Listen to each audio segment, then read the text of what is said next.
Julian Sterling navigated the canyons of glass and steel that made up his world with the same cold precision he applied to a corporate takeover. His limousine, a silent, black predator, sliced through midtown traffic, impervious to the chaos outside its tinted windows.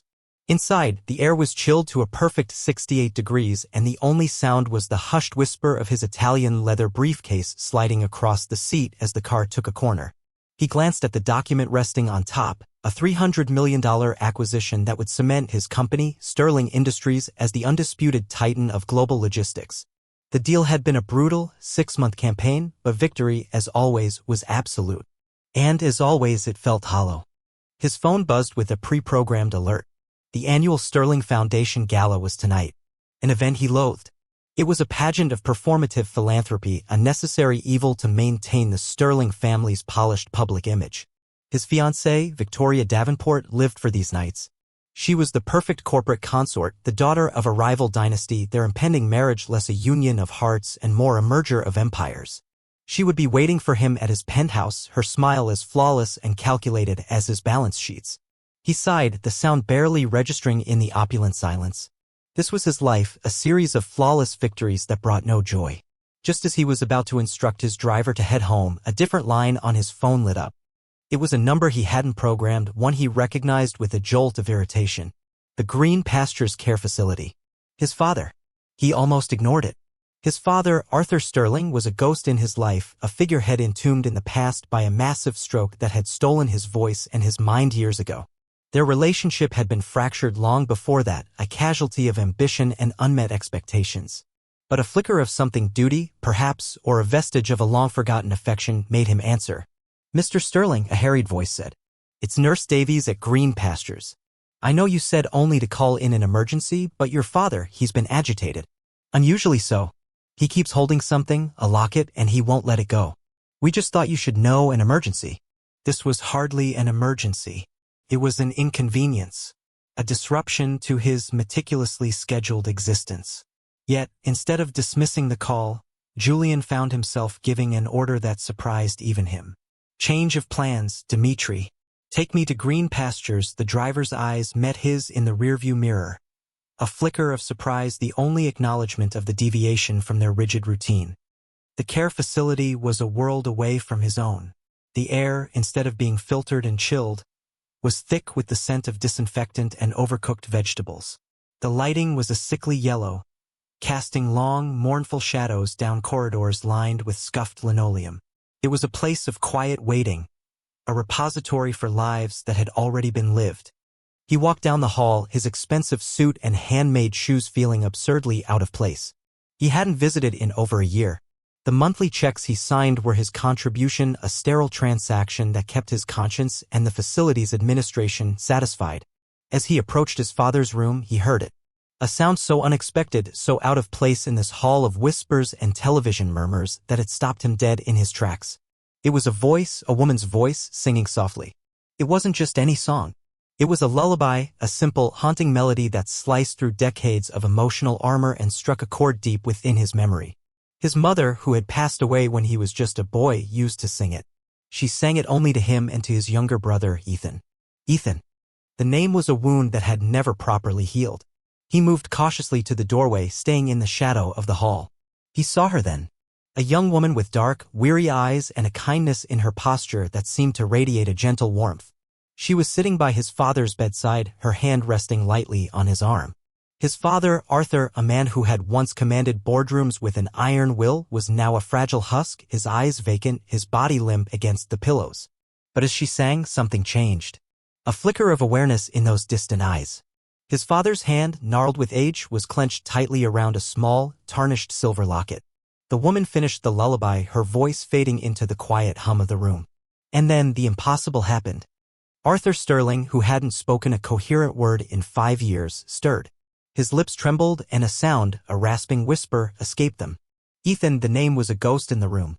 His father's eyes, for a fleeting second, seemed to clear. They moved from the woman's face to the locket in his hand, a look of profound, ancient sorrow passing over his features. The woman, the caregiver, simply squeezed his hand gently, unaware of the man frozen in the doorway, his world tilting on its axis. Julian stumbled back from the door, his heart hammering against his ribs. He felt dizzy, disoriented. The lullaby. The locket. The name. It was a confluence of impossibilities. That song was a secret shared between 3 people, 2 of them long gone. How could this stranger, this caregiver, possibly know it? Why did it provoke a reaction from a man whose mind was supposedly lost? He turned and walked away, his steps quick and unsteady. The gala, the acquisition, Victoria, it all evaporated like mist. The polished, predictable world he had so carefully constructed had just been fractured by a forgotten song and a name from a ghost. He reached his car, his breath coming in ragged gasps, the cold certainty of his life replaced by a storm of unanswered questions. Back in the sterile sanctuary of his penthouse, the city lights glittering like a galaxy of cold diamonds below, Julian felt like a trespasser in his own life. He bypassed the floor-to-ceiling bar, the collection of modern art, the symbols of a success that now felt like a foreign language. He went straight to his study, a room lined with mahogany and first editions, and knelt before a low cabinet. He pulled out a heavy, leather-bound photo album, its pages stiff with age, the air filled with the faint, dusty scent of memories he had deliberately suppressed. He opened it to the first page. There they were, 2 boys in matching sailor suits, squinting in the summer sun. Julian, serious and tall for his age, and beside him Ethan, all unruly hair and a gap-toothed grin. Ethan, his younger brother, who had been the light to Julian's shadow. He flipped through the pages, a silent film of their shared past playing out before him. Summer holidays at the lake house, awkward school portraits, the last Christmas before their mother passed. The lullaby had been her gift to them, a private melody in a house often filled with the loud, tense silence of their father's ambition. He remembered their last conversation, an argument that had festered with a decade of guilt. Ethan had wanted out. He had come to Julian, his eyes alight with a passion Julian hadn't understood. He'd spoken of a simpler life, of love, of finding something real beyond the gilded cage of the sterling name. Julian, already his father's apprentice in the art of emotional detachment, had called him a fool. He had told him to grow up, to accept his responsibilities. 2 weeks later, Ethan was gone, his sports car wrapped around an ancient oak tree on a winding country road. The official report said it was an accident. Julian had always harbored a chilling fear that it was something else, a final, desperate escape. Driven by a new, urgent need, he searched the back of the study closet for a small, wooden chest. Ethan's memory box. His father had wanted to dispose of it to erase the painful reminder of his failed son, but Julian had kept it hidden. He lifted the lid. Inside lay the artifacts of a life cut short, a worn copy of On the Road, a handful of ticket stubs from obscure bands, and a framed charcoal drawing of the constellation Orion, a celestial hunter Ethan had always loved.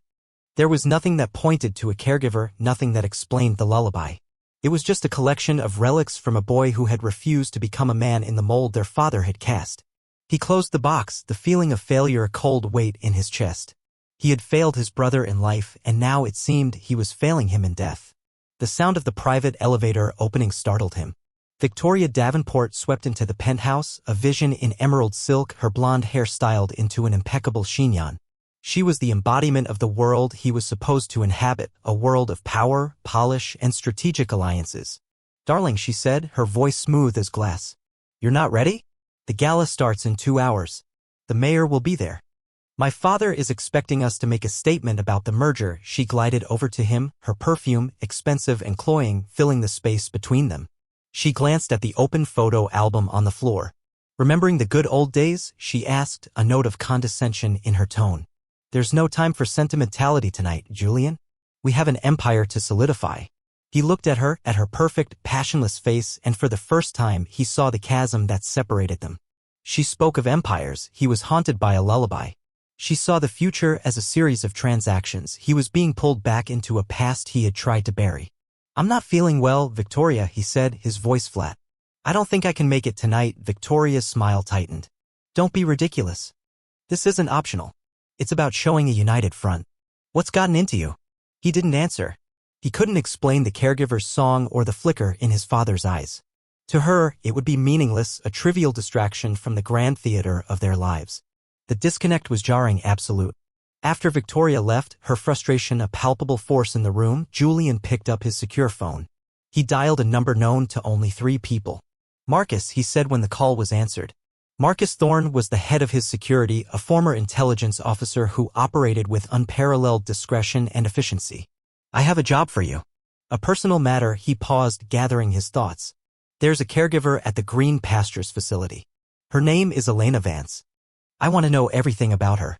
Where she lives, who she is, and most importantly, any connection she might have to my family. Specifically to my brother, Ethan. He took a breath. And Marcus, do it quietly. No one knows I'm asking. Not even Victoria. Less than 24 hours later, Marcus delivered his initial findings. The report arrived in a sealed, unmarked envelope. Julian tore it open, his hands unsteady. Elena Vance. Age 28. Single mother. Lived in a small apartment in a rundown building in the Bronx. No criminal record. Exemplary employee at the care facility.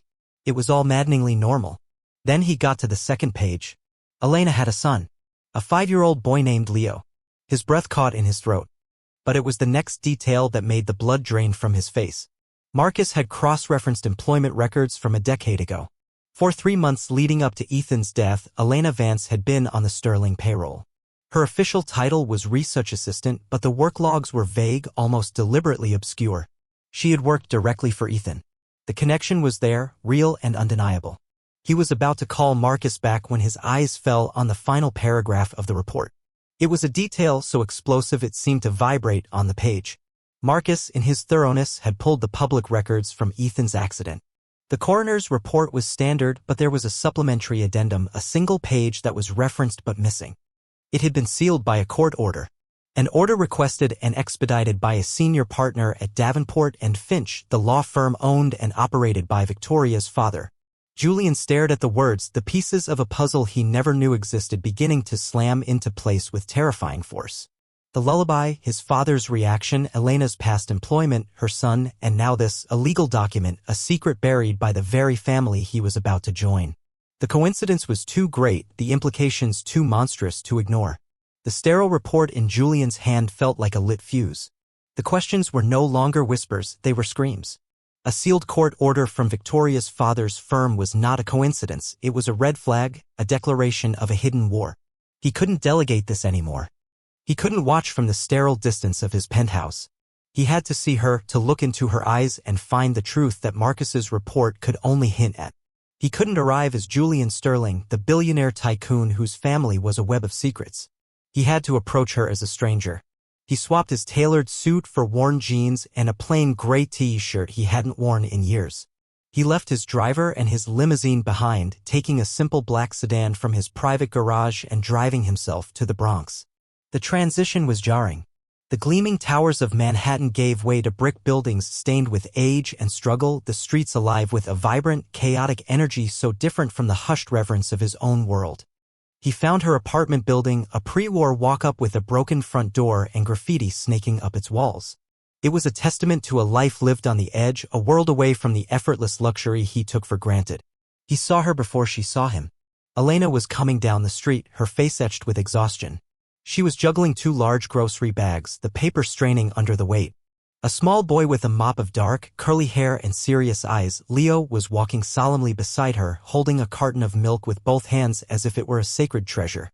One of the bags slipped from Elena's grasp, sending an orange rolling into the grimy street. Before he could think, Julian was moving. He picked up the orange, his heart pounding with a strange mix of apprehension and purpose. Here, he said, his voice rougher than he intended. Let me help you with those. Elena looked up, startled. Her eyes, the same weary but kind eyes he'd seen at the care facility, narrowed with suspicion. She saw a stranger, a man who clearly didn't belong in this neighborhood, and her hand instinctively went to her son's shoulder, pulling him closer. We're fine, she said, her tone polite but firm. I can manage, but Julian saw the tremor in her arms, the sheer fatigue she was trying to hide. Please, he insisted, softening his voice. I'm just waiting for a friend. Let me help you up the stairs. He didn't wait for an answer, gently taking the heavier of the 2 bags from her. He introduced himself as Jay, the lie felt clumsy on his tongue. He followed her up 4 flights of creaking stairs to their apartment. The door opened into a space that was tiny, barely the size of his walk-in closet, but it was immaculately clean.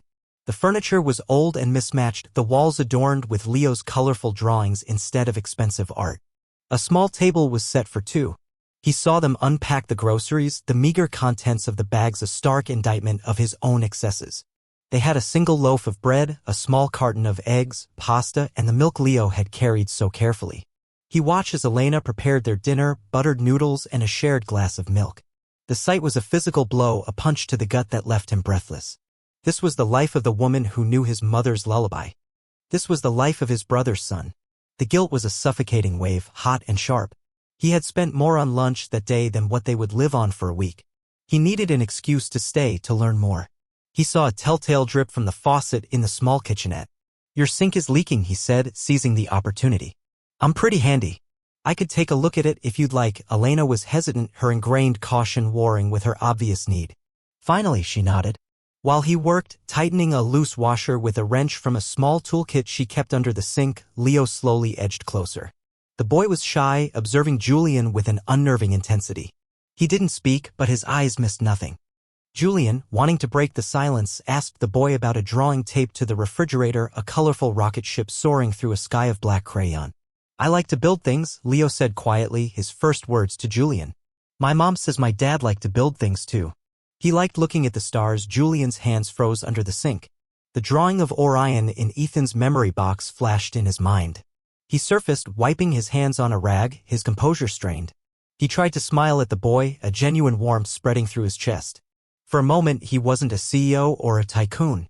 He was just a man connecting with a child who shared his blood. There was a tentative peace in the small apartment, a fragile bond forming in the space between a leaky faucet and a child's drawing. The faucet was fixed. Julian was about to make his excuses and leave, his mind reeling with everything he had seen, when Leo did something that shattered the fragile truce. The boy had been looking at Julian intently for several minutes, his head tilted. He walked over to a small, cluttered shelf and picked up one of the few photographs on display. It was a small, slightly blurry picture in a cheap frame. It showed a young man with a familiar, rebellious smile and kind eyes standing on a beach. It was Ethan. Leo held the picture up, then looked from the faded image to Julian's face. His brow furrowed in concentration. Then he spoke, his small voice cutting through the quiet room with the force of a thunderclap. "You look like him," he said, pointing a small finger from the photo to Julian. "Your eyes are the same." Tom seemed to stop. The air grew thick, heavy. Elena, who had been washing their two dinner plates, went perfectly still. Her head snapped toward Julian, her face a mask of sudden, cold alarm. The warmth and gratitude were gone, replaced by a fierce, protective glare. She strode over, taking the photo from Leo's hand and placing it back on the shelf, her movements sharp and deliberate. She turned to face Julian, her body language a fortress. "Leo, go to your room," she commanded softly. The boy, sensing the shift, obeyed without question. When they were alone, Elena's eyes, no longer weary but blazing with suspicion and fear, locked onto his. "Who are you?" she demanded, her voice low and dangerous. "And what do you really want with us?" The pretense of Jay had crumbled to dust, leaving Julian exposed under the weight of her piercing gaze. Victoria Davenport was not a woman who tolerated loose ends. Julian's sudden, uncharacteristic behavior was more than a personal affront. It was a threat to the carefully orchestrated future she had designed for them. His canceled meetings, his distracted air, his absence from the gala, it was all a deviation from the plan. So she did what she always did when faced with an unknown variable. She gathered intelligence. She had hired her own private investigator, a ruthless man who specialized in the sordid secrets of the wealthy. His report was delivered to her in a sleek silver tablet. It contained photographs. Julian, dressed like a common laborer coming out of a tenement building in the Bronx. Julian, speaking to a dark-haired woman. Julian, looking at a small child. A cold, precise fury settled over Victoria. It wasn't jealousy, it was a deeper, more primal alarm. The woman the report identified was Elena Vance, a caregiver at Arthur Sterling's nursing home. The connection was immediate and terrifying. This wasn't a random dalliance. This was about the past. This was about Ethan. Victoria knew exactly what was at stake because she had been the one to bury the truth 10 years ago. She wouldn't let some sentimental fool and his charity case girlfriend unravel a decade of meticulous planning. She decided on a direct, surgical strike. The next day, a black town car, incongruous and predatory, pulled up outside green pastures just as Elena's shift was ending. Victoria stepped out, her tailored white suit a beacon of untouchable power against the facility's dreary backdrop. She intercepted Elena near the employee entrance. "Elena Vance?" she asked, her voice dripping with condescending sweetness. "I'm Victoria Davenport, Julian Sterling's fiancée." Elena stiffened, her hand tightening on her worn tote bag. "I know who you are," she said quietly. Victoria's smile didn't reach her eyes. "Good. Then this will be simple. Whatever little game you're playing, it's over. Stay away from Julian. Stay away from his father. If you know what's good for you and your son, you will disappear from their lives. I can make your job vanish with a single phone call. I can make things very difficult for a single mother. Are we clear?" The threat was unmistakable, delivered with the casual cruelty of someone who had never known consequences. Meanwhile, Julian, reeling from his exposure, had doubled down on his own investigation. The question of "who are you" from Elena had stripped away his disguise. He knew he had to give her the truth, but first he needed the whole truth for himself. He called Marcus. "The court order sealing Ethan's records. I need it unsealed. Use any resource you have to. I need to know what Victoria's family was hiding." Marcus, sensing the gravity, deployed a team of legal experts and forensic accountants. What they uncovered was a conspiracy far darker than Julian could have imagined. The documents, obtained through a combination of legal loopholes and digital backdoors, told a horrifying story. Ethan hadn't died in the car crash. The accident was real, but he had survived, albeit with a severe traumatic brain injury that left him in a long-term coma. There was no death certificate because he had never died. Victoria's father, with the coerced and silent agreement of a grief-stricken and compromised Arthur Sterling, had orchestrated a massive cover-up. They had used their immense legal and financial power to have Ethan declared dead, moving him under a false name to a private, high-security medical facility in another state. The motive was spelled out in a series of encrypted emails Marcus's team managed to decrypt. Ethan, just before his accident, had discovered that Victoria's father was running a massive fraud scheme, funneling millions from Sterling Industries into offshore accounts. Arthur Sterling knew about it and was profiting from it. Ethan was going to expose them both. He had also told his father he was in love with a young woman, a research assistant named Elena, who was pregnant with his child. He was renouncing his family name and fortune to build a life with her. The accident had given the two patriarchs the perfect opportunity to silence him forever and protect their criminal enterprise. The truth hit Julian like a physical assault. His brother was alive. Alive and hidden away for a decade. His father wasn't just a silent partner in business, he was a silent partner in the destruction of his own son's life. And Victoria, the woman he was supposed to marry, was the gatekeeper of this monstrous lie. He felt sick, his entire life revealed as a carefully constructed fraud built on the ruins of his brother's happiness. He now knew he couldn't face Elena without the full truth. He drove back to her apartment, the damning report clutched in his hand. He found her packing boxes. She looked up as he entered, her face pale and defiant. "You need to leave," she said, her voice shaking slightly. "I was warned to stay away from you." Julian knew instantly it was Victoria's work. "By Victoria?" he asked gently. Elena flinched, a confirmation. "Elena," he said, his voice raw with emotion. "I know you're scared, but you need to listen to me. My name is Julian Sterling, and everything you've ever been told about my brother's death is a lie." He laid the report on her small kitchen table. He told her everything. About the fraud, the cover-up, and the most important truth of all: Ethan is alive. Elena sank into a chair, her face crumbling as the weight of his words settled in. Tears streamed down her cheeks, tears of shock, of grief for a decade lost, of a sudden, impossible hope. She looked at Julian, her anger replaced by a dawning understanding. She reached into one of the packing boxes and pulled out a small object wrapped in cloth. She unwrapped it and held it out to him. It was a small star, carved from a piece of driftwood, its 5 points worn smooth. "He gave me this the night before the accident," she whispered. "He said we were like a constellation, me, him, and the baby. Connected even when we couldn't see each other. It was a perfect match for the drawing of Orion in Ethan's box." In that moment, sharing the weight of a decade of lies, their fragile alliance was forged. They were no longer just a tycoon and a caregiver. They were the keepers of Ethan's legacy and the protectors of his son. Their moment of shared grief and purpose was shattered by a sharp knock on the door. A uniformed process server stood in the hallway. He handed a thick envelope to a stunned Elena. "Elena Vance?" he asked curtly. "You've been served." Julian took the envelope from her trembling hands and tore it open. His blood ran cold. It was an emergency motion for temporary custody of Leo, filed by Victoria Davenport on behalf of the Sterling family estate. The documents were filled with vicious, baseless accusations that Elena was an unfit, unstable mother, that Leo was living in squalor, and that she was attempting to extort the Sterling family. Victoria was no longer just threatening them, she was making a move to take Leo away. The stakes had been raised to an unbearable level. She was coming for Ethan's son. The legal documents in his hand felt like a declaration of war. Victoria's audacity was breathtaking. She wasn't just defending a lie, she was using the very power and wealth she'd protected to attack an innocent woman and child. A cold, clarifying rage settled over Julian, burning away the last vestiges of his former life. He left Elena with a promise, "I will fix this. She will not touch him," and drove back to the city, his black sedan eating up the miles with a predatory speed. He didn't go to his penthouse. He went straight to the gleaming tower that housed Davenport and Finch. He bypassed the reception desk, his face a thunderous mask that parted employees like the sea. He strode directly into Victoria's corner office, a monument of white marble and glass overlooking the city. She was on the phone, her voice calm and authoritative.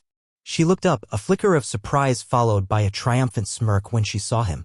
She held up a perfectly manicured finger, indicating he should wait. Julian walked to her massive desk and with one swift motion slammed the custody papers down on its pristine surface. The sound echoed like a gunshot. "The lies," he said, his voice dangerously low, "are over, Victoria." She ended her call, her composure unshaken. "Julian, darling," she began, her tone patronizing. "I know this is upsetting, but it's for the best. That woman is a gold digger and the child needs to be protected." He cut her off, his voice laced with ice. "Protected? Like you protected my brother?" He tossed Marcus's report onto the desk next to the custody papers. It landed with a heavy thud. "I know, Victoria. I know everything. The research assistant who was carrying his child. The fraud scheme you and my father were running. The fake death certificate. The private facility in Vermont. I know that Ethan is alive." For the first time in her life, Victoria Davenport's mask of perfect control shattered. A wave of shock, then pure, undiluted fury washed over her features. The pretense fell away, revealing the remorseless strategist beneath. She stood up, her eyes blazing. "You fool," she hissed. "You sentimental, naive fool. You think you've uncovered some great injustice? We saved the Sterling name.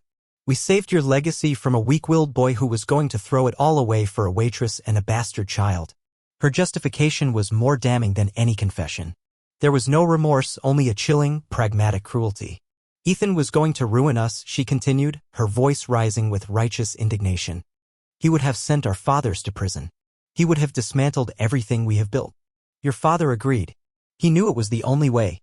We did what was necessary to protect this family. To protect you from your own brother's weakness." She gestured around her opulent office at the city sprawling beneath them. "This is what matters, Julian. Power. Legacy. Not some pathetic, common little family he wanted to start." He looked at her, truly seeing her for the first time. She wasn't just a partner in a lie, she was its architect, its proud defender. The woman he was supposed to marry was a monster, cloaked in designer clothes and dynastic ambition. The revulsion was so total, so absolute, it felt like a physical cleansing. He pulled out his phone. "It's over," he said calmly. He dialed his personal lawyer. "David, I want you to initiate proceedings to have Victoria Davenport and her father, Richard Davenport, removed from the Sterling Industries board, effective immediately. And cancel the wedding." He then made another call, this one to the head of the gala's event planning committee. "There's been a change of plans for tonight's program," he said, his eyes locked on Victoria's stunned, furious face. "I'll be making a special presentation." He ended the calls and looked at her one last time. "You talk about legacy," he said, his voice quiet but filled with the weight of his newfound conviction. "You buried my brother and tried to steal his son to protect an empire built on crime. That's not a legacy. It's a tomb.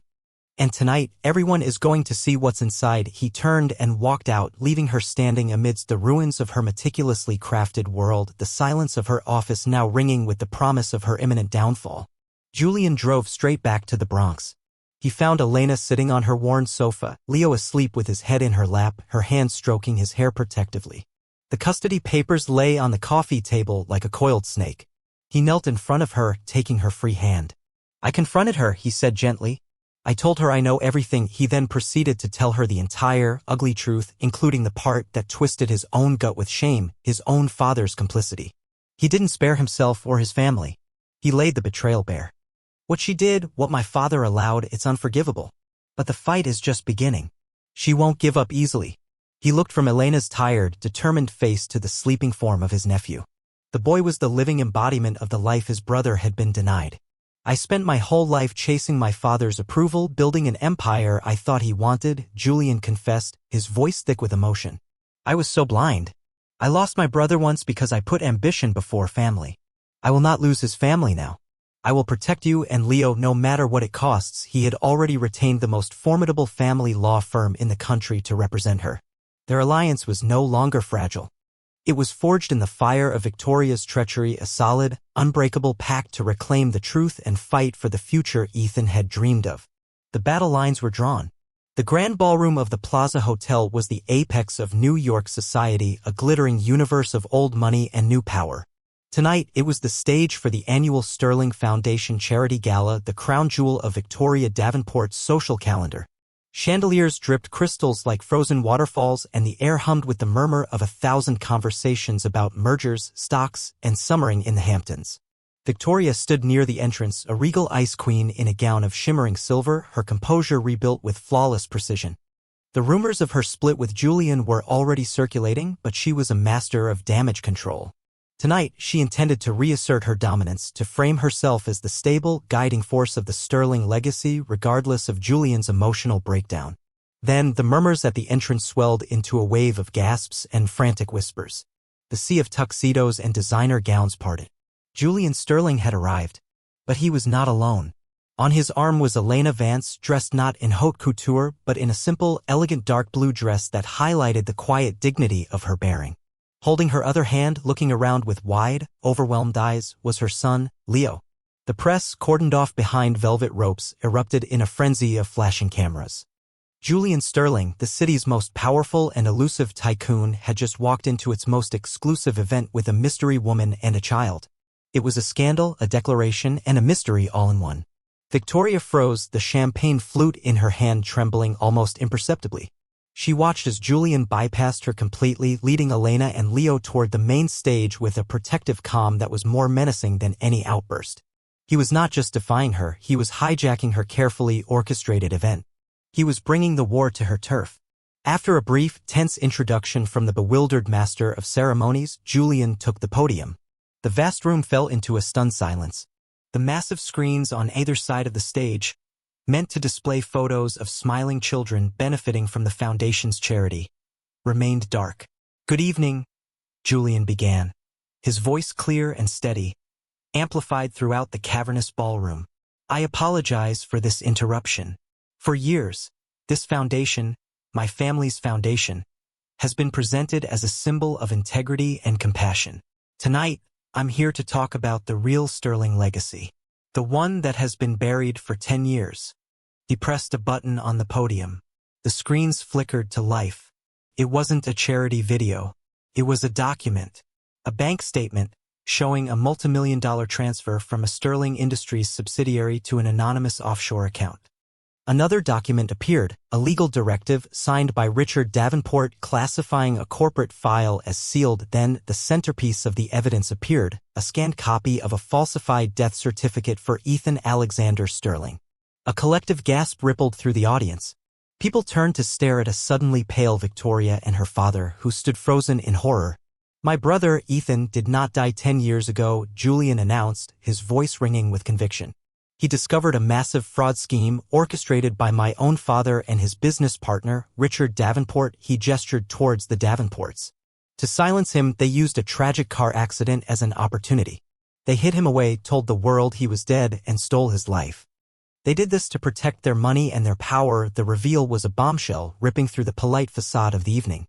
But Julian wasn't finished. "You might be wondering how I can be so certain. For the past decade, my brother has been a prisoner in a private medical facility. But tonight, he is no longer a prisoner." He nodded to Marcus, who was standing discreetly in the wings. The image on the screen changed. It was now a live video feed. It showed a clean, sparse room. A man was sitting in a wheelchair, his back to the camera, looking out a window at a snowy landscape. He was thin, and his hair was threaded with gray, but his profile was unmistakable. He turned slowly, prompted by an off-screen doctor Julian had dispatched that morning. The man looked into the camera. His eyes, though clouded with the trauma of a decade lost, were the same kind eyes from the photograph on Elena's shelf. It was Ethan Sterling. Alive! The ballroom erupted in chaos. Victoria let out a small, strangled cry. Her father looked as if he might collapse. But the final, most devastating blow was yet to come. Julian's voice cut through the noise. There's one more piece of the story. One person who knew the truth because my father, in a rare moment of lucidity and guilt, confessed it to her. The one person he trusted. The video feed on the screen was replaced by a new one, this one clearly shot on a cell phone. It showed his father, Arthur Sterling, sitting in his wheelchair at the nursing home. Elena was beside him. "Tell me again, Arthur," she said gently. "Tell me what happened to Ethan." And his father, his voice a frail, cracking whisper, confessed it all. The fraud, the cover-up, his own terrible regret. He had confessed to the only person who had ever shown him simple, human kindness. He had confessed to the mother of his unknown grandson. As the confession played out, the main doors of the ballroom swung open. This time, it wasn't guests who entered, but a group of uniformed police officers and federal agents. They moved with quiet, inexorable purpose through the stunned crowd, their path leading directly to Victoria and Richard Davenport. An officer stepped forward and spoke in a low, clear voice that nonetheless seemed to carry across the silent room. "Victoria Davenport, Richard Davenport, you are under arrest for conspiracy, fraud, and kidnapping." The public humiliation was absolute, captured by 100 cell phone cameras and the ravenous eyes of the press. As they were led away, their faces masks of disbelief and ruin, the illusion of their power evaporated under the harsh lights of the ballroom. On stage, the chaos swirled around them, but Julian saw only two people. Elena was crying silently, tears of vindication and sorrow. Leo, confused by the noise but sensing the monumental shift, clung to his mother's hand. Julian put one arm around Elena and the other around the small boy. He pulled them close, forming a small, defiant island in the middle of the storm he had unleashed. He looked out at the sea of shocked faces, at the flashing cameras that would broadcast this image across the world. "This," he declared, his voice filled with the strength he had never known, "is my family. And this is the only legacy that matters." The new Sterling legacy was not one of wealth or power, but one of truth, born in a moment of public reckoning and private redemption. 6 months later, the world was a different place. The crisp autumn air carried the scent of fallen leaves, not the sterile chill of boardrooms.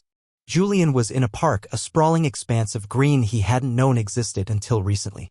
He wasn't wearing a suit. He was in faded jeans and a comfortable sweater, and he was pushing Leo on a swing, sending him soaring into the bright blue sky. The boy's laughter was the richest sound he had ever heard, a currency far more valuable than any stock or bond. Nearby, on a sun-drenched bench, Elena sat watching them, a genuine, unguarded smile on her face. Beside her, sketching intently in a notebook, was Ethan. His brother's recovery was a slow, arduous journey. 10 years in the dark had left deep scars, both physical and psychological. But he was free. He was with his son. He was getting to know the woman he had loved from a distance for a decade. Every day, a little more of the old Ethan, the artist, the dreamer, resurfaced from beneath the trauma. He and Julian were rebuilding their own fractured relationship, one quiet conversation, one shared memory at a time. The past was a landscape of wreckage, but they were finally navigating it together. Julian looked at his life now and barely recognized the man he had been. The cold, ambitious tycoon had been stripped away, layer by painful layer, revealing someone new. He was relaxed, present. The hollow ache in his chest had been filled with a profound sense of purpose. He was no longer building an empire, he was building a family. The change was so complete it felt like a rebirth. The name Sterling was no longer synonymous with ruthless corporate power. After the public arrests and the ensuing trial, Julian had systematically dismantled his father's corrupt empire. He liquidated the assets tied to the fraud, a vast fortune built on deceit. With that money, he established the Ethan Sterling Foundation for Truth and Justice, a national organization dedicated to providing elite legal aid to whistleblowers and victims of corporate malfeasance. His first act of business was to purchase the Green Pastures Care Facility. He was transforming it from a place of neglected waiting into a state-of-the-art, compassionate center for elder care, a place where dignity was the primary metric of success. It was his penance and his promise. He slowed the swing, and Leo hopped off, running to show his latest drawing to Ethan. Julian walked over to Elena, his heart full. The storm had passed, leaving this quiet, beautiful piece in its wake. He reached into his pocket, but he didn't pull out a velvet box with a diamond ring. That was a symbol of his old life of transactions and alliances. Instead, he pulled out the small, tarnished silver locket. It was his mother's, the one his father had clung to like a talisman of his guilt, the one that had started it all. He opened it. Inside, on one side, was a tiny, faded photo of his mother. He had placed a new one on the other side, a picture of Elena and Leo smiling in the park. He held it out to her. "This has always been about family," he said, his voice soft. "About finding our way back to it. Ethan, me, Leo, we found our way back because of you. Your strength, your integrity." He looked into her eyes, the same kind eyes that had sung to his father in a moment of darkness. "Will you be my family, Elena?" Tears welled in her eyes as she looked from the locket to his face. She didn't need to speak. Her smile, brilliant and full of love, was all the answer he needed. She nodded, and he gently fastened the locket around her neck. As they embraced, Leo ran back to them, wrapping his small arms around both their legs, his joyful shouts filling the air. Julian looked over Elena's shoulder at his brother, who was watching them with a peaceful smile. For his entire adult life, Julian had chased a hollow definition of success, building an empire of glass and steel, a monument to a legacy he never truly wanted. He finally understood. A real legacy wasn't something you built with money and power. It wasn't something you inherited or acquired. A true legacy was family. It was something you were lucky enough to be welcomed into. And in the warm afternoon sun, surrounded by the people he loved, Julian Sterling was finally, truly home.